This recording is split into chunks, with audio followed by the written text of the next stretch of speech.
नमस्कार दोस्तों, स्वागत है आपका अपने यूट्यूब चैनल डीपी एडुकर। दोस्तों, आज हम आपको बहुत ही इम्पोर्टेंट जानकारी देने वाले हैं और जैसा कि आप लोगों ने इच्छा भी जाहिर की थी कि पुलिस वेरिफिकेशन कैसे होता है।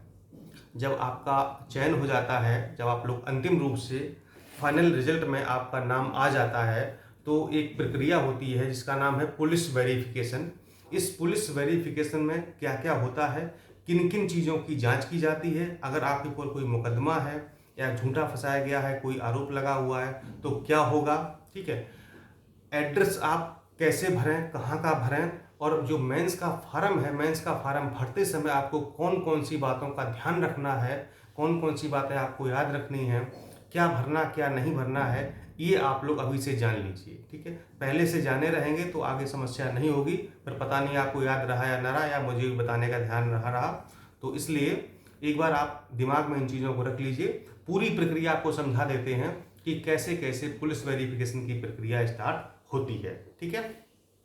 उससे पहले एक जानकारी दे दूं कि आरओ मुख्य परीक्षा के लिए बैच हमारे यहाँ चल रहा, आंसर राइटिंग बैच चल रहा। आंसर राइटिंग इसमें हो रही है, निबंध, पत्र लेखन, सारांश आदि की आंसर राइटिंग चल रही है। आप लोग लिख करके पीडीएफ बना करके कॉपी भेज रहे हैं, उसको हम चेक कर रहे हैं, आपकी कमियां बता रहे हैं ताकि आप और अच्छा निबंध और पत्र लेखन कर सकें, ठीक है। इसके लिए स्क्रीन पर थंबनेल में नंबर दिया गया है 6393350769। इस पर आप लोग कॉल करके या व्हाट्सएप करके बैच से जुड़ सकते हैं, पूरी जानकारी मिल जाएगी। बाकी आरओ प्री के लिए टेस्ट सीरीज और बैच चल रहा है, क्रैश कोर्स पीसीएस के लिए भी, और इलाहाबाद हाईकोर्ट आरओ के लिए भी, या खंड शिक्षा अधिकारी के लिए प्री मेंस के आपको सारे नोट्स मिल जाएंगे, ठीक है। चलिए, तो मूल टॉपिक हम लोग स्टार्ट करते हैं कि पुलिस वेरिफिकेशन कैसे होता है, ठीक है। तो पहले तो आपने एग्जाम दिया, प्री हुआ, मेंस हुआ, फाइनल रिजल्ट आया और आपका अंतिम सिलेक्शन हो गया, ठीक है।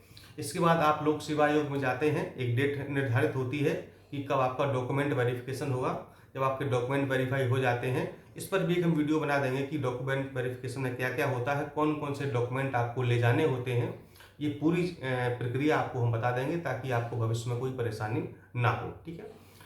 लोक सेवा आयोग में आप डॉक्यूमेंट वेरिफिकेशन करा के आते हैं, ठीक है, और वेरीफाई हो जाते हैं। फिर क्या होता है, इसके बाद लोक सेवा आयोग जो अंतिम चयनित सूची है वो सूची सचिवालय को भेज देता है, यानी कि यहाँ पर सचिवालय में वो सूची आ जाती है, यानी कि सचिवालय प्रशासन में सूची आती है, ठीक है।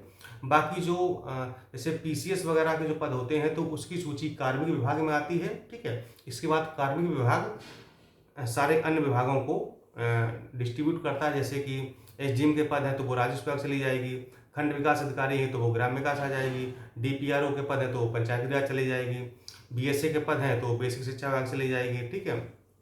ऐसे ही जो भी न्याय तहसीलदार पद है तो अब आपका राजस्व विभाग चली जाएगी। तो इसी प्रकार से जो है सॉरी, वो एसडीएम का अगर जो है वो पद है तो एसडीएम जो आपका नियुक्ति विभाग जाएगा, ध्यान दें, ठीक है। वो राजस्व मैंने बोल दिया था, ठीक है। तो एनटी का जाता है राजस्व विभाग, जो आपका एसडीएम होता है उसका नियुक्ति विभाग से होता है, ठीक है, पूरी प्रक्रिया ज्वाइनिंग की, ठीक है। तो इस प्रकार से, लेकिन जो आरओ की लिस्ट है वो लोक सेवा आयोग सीधे सचिवालय प्रशासन विभाग को लिस्ट उपलब्ध कराता है कि आपने कहा था कि जैसे मान लो आपके 2023 में 411 पद थे, ठीक है, बाकी कुछ बढ़ गए हैं, 450-60 पद हो गए, तो आपने कहा था भाई 450 पद हमको चयन आरओ चयनित करके दे दीजिए। तो ये लीजिए, हमने जो है चयनित भी कर दिया, रिजल्ट भी निकाल दिया है और इनके डॉक्यूमेंट भी हमने चेक कर लिए हैं कि इन्होंने जो अपनी योग्यता बताई थी वो सब सही है, ठीक है। यानी कि ग्रेजुएशन में या कंप्यूटर डिप्लोमा या जो भी टाइपिंग है, मतलब इनको सब कुछ आता है। ये फाइनल सिलेक्शन हो गया है, इतने लोगों की लिस्ट आप थमिए, यानी कि 450 लोगों की लिस्ट लोक सेवा आयोग यहाँ पर थमा देगा, किसको, एसईडी यानी कि सचिवालय प्रशासन विभाग को, ठीक है। अब सचिवालय प्रशासन विभाग की जिम्मेदारी है दो काम करना, एक मेडिकल और दूसरा पुलिस वेरिफिकेशन, ठीक है। मेडिकल में तो ये देखा जाता है कि आप कितने फिट हैं, फिटनेस के बारे में देखा जाता है, बेसिक टेस्ट होते हैं। मेडिकल के बारे में आपको एक पूरा वीडियो बना देंगे, ठीक है, तो आपके सारे डाउट क्लियर हो जाएंगे। आज हम बात करने वाले हैं आपसे पुलिस वेरिफिकेशन की, कि पुलिस वेरिफिकेशन कैसे होता है, ठीक है। तो देखिए, पुलिस वेरिफिकेशन की प्रक्रिया वहीं से स्टार्ट होती है, एक लेटर बनता है, ठीक है। और जो पुलिस वेरिफिकेशन की प्रक्रिया है ये पूरी गोपनीय होती है, इसमें आपको पता नहीं चलता है कि वो लेटर कहाँ पहुँचा है। लेकिन मेडिकल जो होता है वो पूरी प्रक्रिया आपको पता होती है, और चूंकि आप ही को कराना होता है जा करके अपने जो जिला का या अस्पताल है या जो मंडल का अस्पताल है वहाँ पर कराना होता है, ठीक है। तो पुलिस वेरिफिकेशन पूरा गोपनीय होता है। यहाँ पर 2 प्रकार के लेटर जारी होते हैं, ठीक है। एक लेटर जारी होता है जो आपके ज़िले में जाता है, ठीक है। ज़िले में जो भी आपका एसएसपी है, एसपी है, एएसपी जो भी हैं, तो उस ऑफिस में एक लेटर जाता है कि फला नाम का व्यक्ति, सन ऑफ फला फला, और फला गांव का, और फला इसका जो है पुलिस चौकी, फला थाना है, फला तहसील है, इस गांव का ये व्यक्ति जो है इस पद पर चयनित हुआ है, और इसका जो है पुलिस वेरिफिकेशन करना है कि इसके खिलाफ कोई मुकदमा तो नहीं चल रहा है, इसने कोई संगीन अपराध तो नहीं किया है, ठीक है, कोई इस पर अपराध तो नहीं है, और इसका जो है जो भी कैरेक्टर है या मतलब जो भी चीज़ें हैं मतलब वो कुछ संदिग्ध तो नहीं है, मतलब किसी प्रकार का इन पर कोई आक्षेप, मतलब कानूनी रूप से ये मतलब एकदम से निष्पक्ष है, इन पर किसी प्रकार का कोई आरोप नहीं लगा है, ये चेक करने के लिए, ठीक है। एक तो लेटर आपके ज़िले में जाता है, एक लेटर जाता है LIU, आपके हर ज़िले में एक लोकल इंटेलिजेंस यूनिट होती है, ठीक है, तो LIU में जाता है, ठीक है। वो भी अपनी गोपनीय तरीके से जांच करते हैं। जो आपका पहला लेटर जाता है आपके जो पुलिस मुख्यालय में जाता है, ठीक है, SP SSP के यहाँ, इसके बाद वो लेटर आपका जाता है CO के यहाँ, यानी कि क्षेत्राधिकारी जो आपका सर्किल ऑफिसर होता है उसके ऑफिस में जाता है, ठीक है। इसके बाद वहाँ से आपका जाएगा जो आपका संबंधित थाना होगा, जो पुलिस स्टेशन होगा, वो लेटर आपके वहाँ पर जाएगा, ठीक है।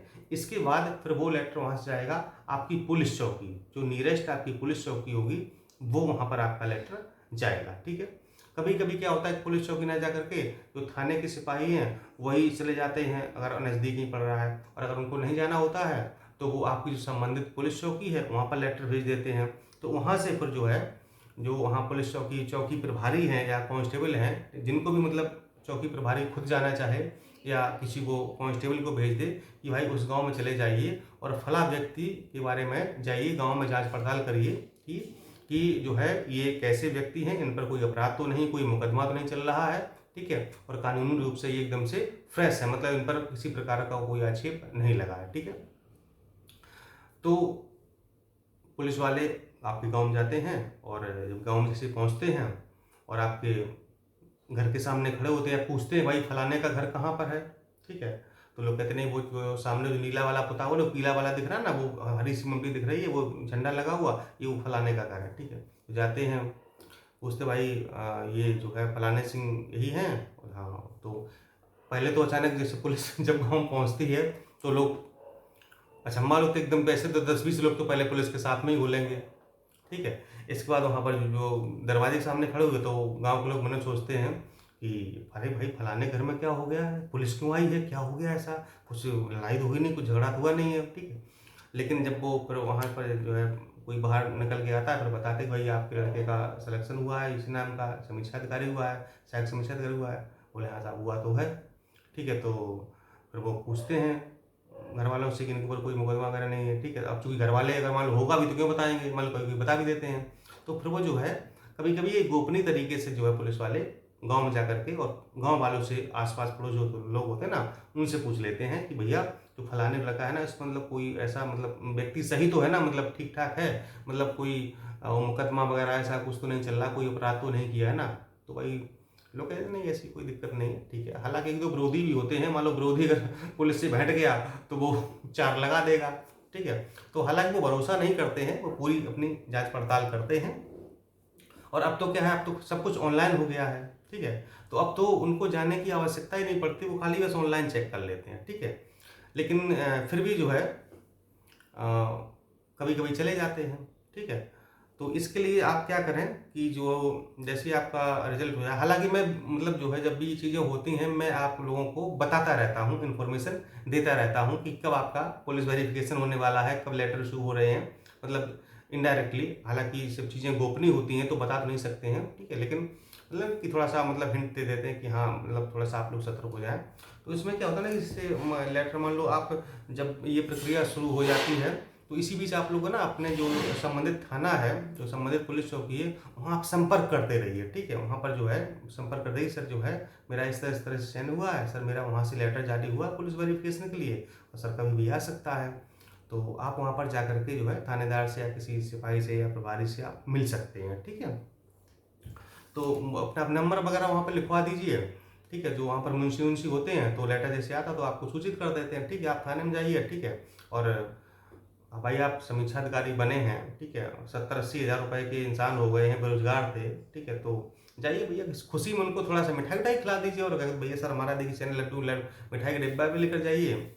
और बाकी आप समझदार हैं, ठीक है, तो डिब्बा वब्बा लेकर जाइए, उनको भैया मिठाई लड्डू खिलाइए, काजू कतली वगैरह खिला दीजिए, और ठीक है, और सर हमारा आया है थोड़ा सा उसको कर दीजिए। तो वो जो है वहाँ से चौकी से या थाने से आपकी वहाँ से रिपोर्ट लगती है, ठीक है, कि ये जो है एकदम से व्यक्ति अच्छी छवि है इनकी, कोई इन पर मुकदमा नहीं है, कोई अपराध नहीं है, कोई संज्ञेय अपराध नहीं किया है, एकदम से ये फ्रेश है, कोई इन पर जो है किसी प्रकार का कोई आरोप नहीं है। और चौकी प्रभारी या थाना प्रभारी अपनी रिपोर्ट लगा देता है, मुहर लगा देता है, और वो फिर जिस चैनल से गया था उसी चैनल से वापस होना प्रारंभ हो जाता है, ठीक है। अब बीच में कब क्या हुआ आपको नहीं पता चलेगा, ठीक है। अब ये जब आप थाने में जाएगा तभी आप वहाँ थोड़ा परस्यू करेंगे तो आपको पता चलेगा कि हाँ लेटर आया है, ठीक है। तो रिपोर्ट लग गई और ये वापस चला जाएगा सीओ के यहाँ, क्षेत्राधिकारी के यहाँ, ठीक है। वो भी अपनी उसी रिपोर्ट पर फॉरवर्ड कर देंगे कि हाँ सही है, चला गया आपका एएसपी के यहाँ या एसपी के यहाँ, ठीक है। और वो भी अपनी रिपोर्ट लगा करके बोले हाँ सब सही है, फॉरवर्ड कर दिया, और फिर सीधे आपको लखनऊ शासन भेज दिया जाएगा, ठीक है। दूसरी तरफ जो LIU है, लोकल इंटेलिजेंस यूनिट, वो गोपनीय तरीके से जांच करती है, ठीक है। वो उसके भी कई सारे सोर्सेज हैं, मतलब उसका आपको पता नहीं चलेगा कि LIU जांच कब हुई है, ठीक है। और वो जांच हो जाती है और आपके बारे में सब कुछ पता चल जाता है, सब कुछ। जैसे आप सोचें कि मतलब कि आप सोचें कि मैं यहाँ पर मतलब कुछ जो है मुझे चूंकि गांव में आएंगे हम, वहाँ थाने में जा करके और पता करके कुछ अगर प्लस माइनस भी हुआ तो उसको मैनेज कर लेंगे, ठीक है। लेकिन जो LIU वाले हैं वहाँ तो आपको पता ही नहीं चलेगा, आप क्या मैनेज करेंगे। वो आपके ज़िले में जांच करेंगे, पूरे प्रदेश की मतलब जांच करेंगे पूरी, बल्कि जो है आपने किसी अन्य राज्य में भी तो अपराध नहीं किया है, पता चले आप तमिलनाडु में कुछ करके, महाराष्ट्र में कुछ करके, यहाँ पर यूपी में आराम से रह रहे हो, तो सब कुछ आपके बारे में जान लिया जाएगा। तो उसके लिए लोकल इंटेलिजेंस यानी कि LIU होती है, वो जांच पड़ताल करती है। जब ये दोनों रिपोर्ट वहाँ पर पहुँच जाती हैं, कहाँ, सचिवालय प्रशासन विभाग में, ठीक है, या जो भी पुलिस मुख्यालय है हेडक्वार्टर, वहाँ पहुँच जाती हैं, कॉपी वगैरह हर SD पहुँचती है और पुलिस मुख्यालय वहाँ पर भी एक कॉपी लग जाती है, ठीक है। तो तब जा करके आपको जो है क्या है कि ये प्रोसेस आपका एक कंप्लीट हो गया, फिर उधर आपका मेडिकल वाला चल रहा होता है, ठीक है। अब आपको ध्यान क्या रखना है ये समझ लीजिए, कि जो है ध्यान आपको क्या रखना है। ध्यान आपको ये रखना है कि जब आप मुख्य परीक्षा का फॉर्म भर रहे हो, ठीक है, तो कुछ लोग होते हैं ना, जैसे एक गांव का पता होता है, जो मूल निवास आपका जहाँ जन्म, वो गांव का पता, ठीक है। दूसरे मान लो आप इलाहाबाद रह के तैयारी कर रहे हैं, लखनऊ रह के या दिल्ली रह के या कहीं पटना रह के तैयारी कर रहे हैं, ठीक है। दूसरा पता होता है पत्र व्यवहार का पता, ठीक है। एक होता है मूल निवास का पता, दूसरा होता है पत्र व्यवहार का पता, ठीक है।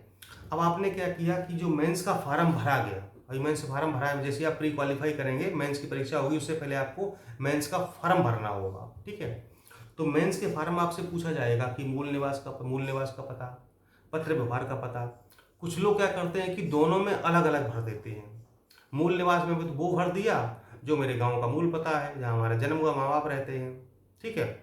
और पत्र व्यवहार का वो भर दिया जहाँ पर हम वर्तमान में रहते हैं, या मान लो आपका कोई शहर में भी घर है तो आपने वहाँ का डाल दिया, या आप जहाँ रह रहे थे लोकल आपने वहाँ का डाल दिया, ठीक है। तो वहाँ पर दिक्कत ये होती है कि जब आपका पुलिस वेरिफिकेशन होगा तो फिर 2 एड्रेस का होगा, ये ध्यान रखेगा। पहले तो आपका जो है जहाँ मूल निवास है वहाँ का पुलिस वेरिफिकेशन होगा, और दूसरा आपका होगा जहाँ का आपने पत्र व्यवहार का पता डाला था, उसमें फिर क्या होता है, उसमें फिर देरी होती है।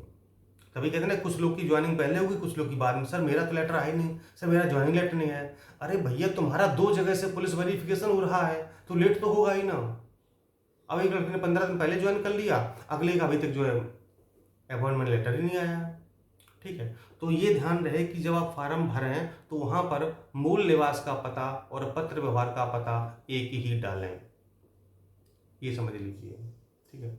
और वैसे पत्र व्यवहार की बहुत ज़्यादा आवश्यकता पड़ती नहीं, सारी चीज़ें ऑनलाइन हो गई हैं, ठीक है। सब कुछ क्या हो गया, ऑनलाइन हो। हाँ, जो नियुक्ति पत्र आपका है वो आपका डाले हुए पते पर जरूर जाएगा, ठीक है, वो आपके पते पर जाएगा। तो अपने डाकिया से संपर्क बनाए रखें, ठीक है। कोई बात नहीं, गांव का पता डाल दें, कोई दिक्कत नहीं है, वहाँ पर मम्मी पापा भाई बहन कोई रहता होगा, ठीक है। डाकिया से संपर्क कर लें भैया, ठीक है। उसको जो है चाय पानी कराते रहें कि भैया हमारा ये नाम है, ये फोन नंबर लिखा दीजिए, अगर कोई नियुक्ति पत्र है तो हमको बता दीजिएगा, ठीक है। वो सब मैनेज करना पड़ता है, ठीक है। लेकिन 2 बार आपने पते डाल दिए तो समझिए आपकी 10-15 दिन कम से कम लेट ज्वाइनिंग होनी तय है। ऐसा हाँ मतलब बहुत लोगों के साथ हुआ है, हर बैच में हुआ है, ठीक। तो ये आपको ध्यान रखना है, जो भी पता आप डालें वो सही सही डालें, कौन सा आपका गांव है, ठीक है, कौन सा आपकी तहसील, थाना, पुलिस चौकी, सब कुछ जो है सही सही डालें। कुछ भी मतलब उसमें छिपाने वाली बात बिल्कुल भी नहीं है, ठीक है। और साफ साफ फार्म भरें बढ़िया से। तो ये मेन चीज़ ये है कि 2 पते भरने का प्रयास ना करें। मान लो मजबूरी, बहुत ही मजबूरी अलग बात है, लेकिन मैं ये कहूँगा कि इस चीज़ से बचें, 2 पते ना डालें, ठीक है। तो आपकी ज्वाइनिंग जल्दी हो जाएगी। और जल्दी चूंकि एक जगह पुलिस वेरिफिकेशन, फिर दूसरी जगह, ठीक है, तो देर तो होगी होगी। तो ये पूरी प्रक्रिया होती है पुलिस वेरिफिकेशन में, ठीक है। और चलिए, उम्मीद करता हूँ कि आप लोगों का भी जल्दी ही होगा, ठीक है। मेहनत करते रहिए।